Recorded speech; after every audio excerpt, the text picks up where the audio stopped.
අවුරුද්දෙම මිනිස්සු අපිත් එක්ක ඉන්නවා.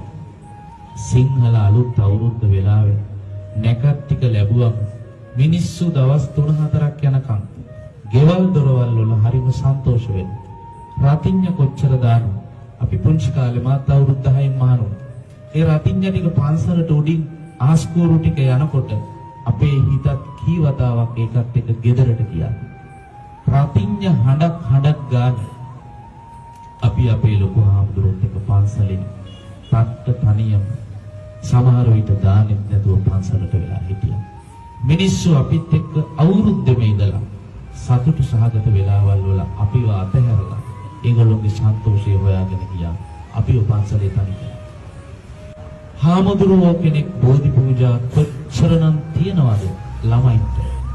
හාමුදුරුවෝ ඒ ලෙවල් තියන දවසට මොන ගමෙන්ද බෝධි පූජාවක් තියලා ආශිර්වාද කරා.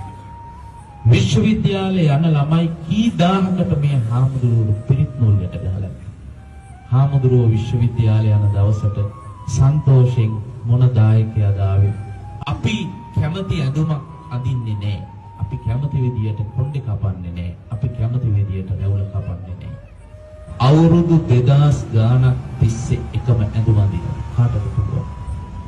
අවුරුදු 2000 ගානක් තිස්සේ එකම විදියට කොණ්ඩේ කපනවා. කවුද කරලා තියෙන්නේ?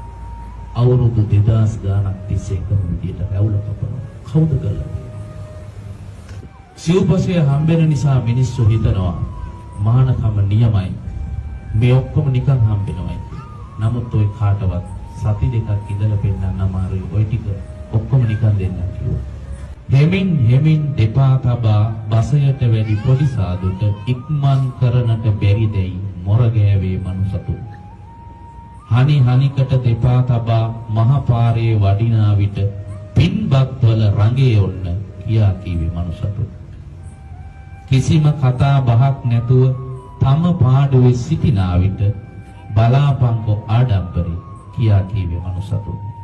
මග තොටේදී යමෙක් සමග කතා බහක් කරපු දාට මගුල් විසේ ඔළුවට විත් කියා කීවේ මනුසතු. භික්ෂුන් වහන්සේ තුලද මෙරට මේ පෘථිවි ධාතුව තුල ඇති මානව සත්වයෙකු සිටින බව දැක්කොත් ඔබට පුළුවන් හාමුදුරුවෝ කෙනෙක්, අම්මා කෙනෙක් වෙන්න, තාත්තා කෙනෙක් වෙන්න, සහෝදරයෙක් වෙන්න. ඒ උන්වහන්සේලා තමන්ගේ අතහැරපු සියල්ල තමා සන්තක බව මතක තියාගන්න.